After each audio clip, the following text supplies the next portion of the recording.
I'm Tiffany Souter, entrepreneur, wife, mom to 4 girls, and a woman figuring it out just like you. If you're tired of living a life of have to and finally ready to build a life of want to, then you're in the right place. Come on, let's go build your life of and.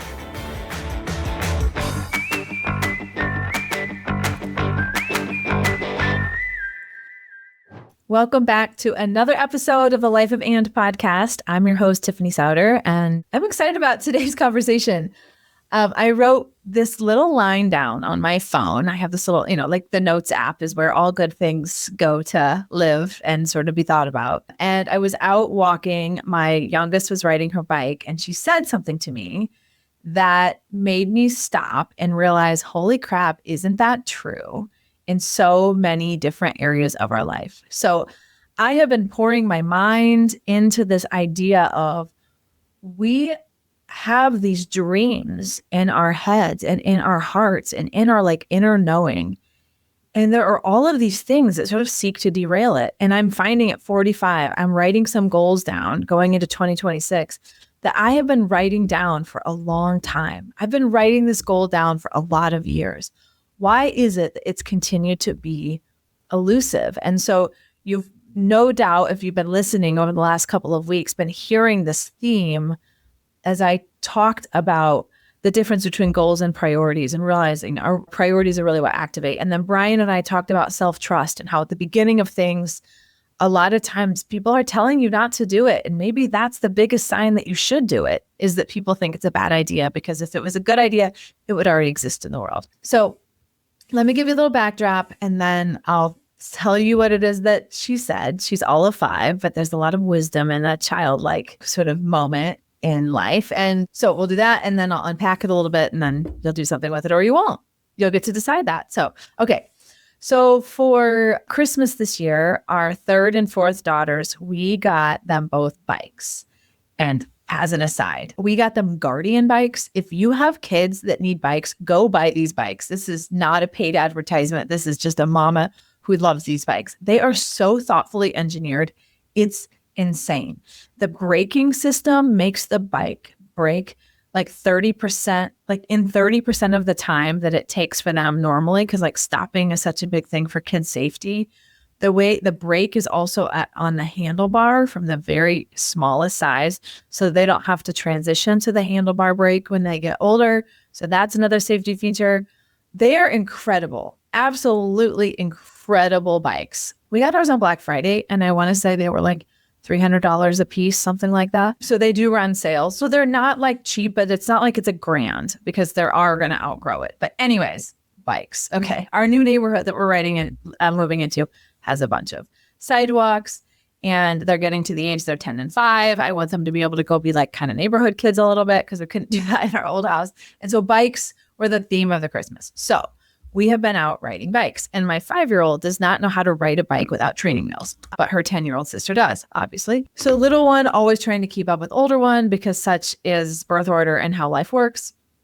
And so we were putting the bikes together. Well, my dad did that, but when we gave the girls the bikes, both of them did not have training wheels. And my dad was right. He's like, don't put training wheels on Quincy's, the little one, because she'll learn how to ride it. If there's no training wheels, she'll want to keep up. I got so tired of leaning over and my poor little hand trying to hold her seat up. And it was cold out, and my hand was cold, and I was sweating, and I hated it. So I put the training wheels on because I couldn't handle it. So here we are, Ivy riding her bike with no training wheels, Quincy riding her bike with training wheels, and kind of feeling a little embarrassed that she has training wheels on, because she wants to be able to go as fast as her sister. She can't take the curbs quite as quickly. There are limitations to the way that she can ride her bike because there are training wheels. And she said this to me after we'd been out on a couple-mile ride, and we came back into the garage, and she said, "Mom," and I quote, "I like how it looks to ride a bike with no training wheels, but I'm scared to do it. Mom, I like how it looks to ride a bike with no training wheels, but I'm scared to do it." And I stopped in my tracks, because there are a lot of things that I can put in my life where this sentence works. I like how it looks to be an entrepreneur with a lot of money, but I'm scared to do it. I like how it looks to be in my most healthy version of my body, but I'm scared to do it. And we look at these things from afar. I think sometimes through the window of social media. I think sometimes through the window of the television shows that we watch. I think sometimes through the lens of our judgments and the sort of crap we put out into the world and the way that we think about people. Oftentimes I have found when I'm thinking negatively about someone else, it's actually because I'm jealous of what it is that they have. And I'm not willing to admit that to myself. And so how often is this the way it looks? Because I'm looking at Quincy saying, what? Just trust me. Just trust the bike in the way it's designed. But she's looking at me and saying, I have no experience that tells me that I'm going to be able to do it. And I'm like, look at me, look at your sister, look at your dad, look at your other sisters. All these people know how to ride bikes. If you just follow my instruction and you trust me before you've had a chance to actually experience, before you've actually experienced the success, you have to trust that what I'm believing is true. And I am finding this in areas of my life right now where I like how it looks to be, fill in your own word. I like how it looks to have. I like how it looks to experience, fill it in, but I'm scared to do it. And I think that threshold moment is a really, really, really big deal for us. Well, we talked about it in the episode with Brian on self-trust. We've got a couple of those. I'm like going deep on this topic right now in my own life and in my own head and in my own goals. And so, yeah, she's riding this horse really, really hard right now. But I think it's such a big deal, this threshold moment of deciding, am I going to do it or am I not? And in Quincy's situation, it's a very practical thing where to learn how to ride the bike without training wheels, I have to first back up and take off the training wheels. And then she has to trust me as her coach. She has to trust the guidance that I'm giving. And she has to be comfortable with the fact that she might be able to go slower first. She might only be able to go slowly for a time. She may look dumb at first because she's going to fall potentially, or she's going to be uncomfortable, or she's going to feel nervous. She's going to have to intrinsically be like, okay, it's going to feel different. I'm not going to feel as capable. I'm going to have to go backwards. All of these things. And it's the exact same thing in the adult version of our lives. We just aren't willing to say it out loud. To say, I like how it looks to have those things, but I am scared to do it.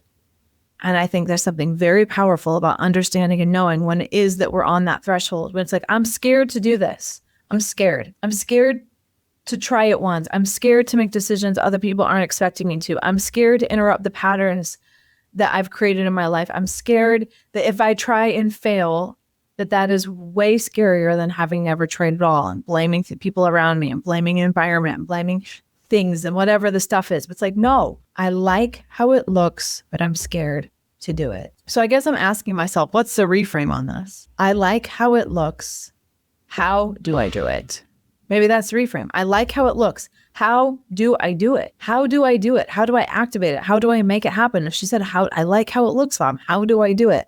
I would have had a very different set of things to say to her. So as you're steering into 2026, if you look back at some of the goals that you wrote down coming into the year and you're like, oh, geez, still haven't done any of it.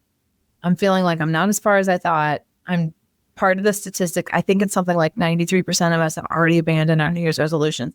And I don't give a rip about your New Year's resolutions. What I do care about, though, is that all of us have something in us that is wanting to get better. And we stop losing our belief and velocity to be able to move forward when life gets busy, when we feel tired, when we feel overwhelmed with what's in front of us, when we stop believing we have any capacity for change. We just stop dreaming and we stop having expectations and we stop setting new goals and running hard at something. And we just settle for what is. And I don't think that's the way that life was meant to be lived. At least that's not how I want to live life. So anyway, Proverbs, according to little girl Quincy, I guess, was telling my nanny this morning. She's just like so cute. Both my nanny and Quincy. But, it's sweet to have a 5-year-old in the house, when she gets scared at night and has a bad dream, she comes and climbs into bed with me. And I'm like, for the first time ever as a mom, I feel like I've always liked having big kids spend with the little kids. I'm like, man, I just don't want this one to grow up. I think of innocence in our house because we have a little kid still that, I don't know, I feel like it's not going to be there when she's all grown. So I guess that's why God has grandkids potentially in the mix. So, all right. That's a long ways off. Anyways, I'm going on a tangent. That's what we do sometimes. I hope that you're stepping into 2026 with confidence. I hope that you're beginning to establish small rhythms and routines that are helping to give you confidence and making progress on your goals. And I guess I'd say I'll just do a plug for the program. If you want to join us in the Life of And program, and I can give you a quick overview of what that is. It's a quarterly live session where I'm teaching. You get access to that on demand if the dates that I've chosen don't work for you, and then discussion guides and worksheets. You can apply it and go deep in your own life. If you want to join that with me just by yourself, we have a way that you can join it for $25 a month. It's like we've tried to make it just wildly accessible to everyone. If you don't have access to our Life of And library, the Academy, you also get access to that. And we'll also be doing some exciting things in between the sessions, but we're not quite ready to script all of that yet into the microphone, but we're working on some fun things. So if you want to join us as an individual, go to my website. We'll also put a link in show notes and just sign up. The first session is in February. I also have a Q1 session in March. So quarterly live sessions, or if you're part of a company that has an employee resource group focused towards women, or you're part of a women's organization like Women in Construction, Women in Tech, that type of group, I would love the opportunity to talk to you about potentially speaking, or your organization or a subset of them joining us in 2026 for the Life of And program. Excited about the velocity that we're getting in the market with it. We've had great feedback, and we would love for you, our listeners, to join us. It's the place that I would say I'm putting my first energy right now. The Q1 presentation I'm working on right now, it's almost finished. I'll be sharing some new content that I've never shared before on the podcast or anywhere else. So excited to share that with you. Just invite you to join us. It is so much less scary to do scary things when we're not alone. And we'd love to invite you into our community, into our program, into our tools to help you make 2026 your best year yet. So thanks for joining us, and we will see you next week on another episode of The Life of And I hope to see you inside the program. Thanks for joining today. Thanks for listening to The Life of And. This is your weekly reminder to keep making bold choices, saying clear yeses, and holding space for what matters most. As always, if you like this episode, I'd love for you to drop a review and share it with your friend. It's the fastest way that we can grow the show. Thanks for joining us. I'll see you next time.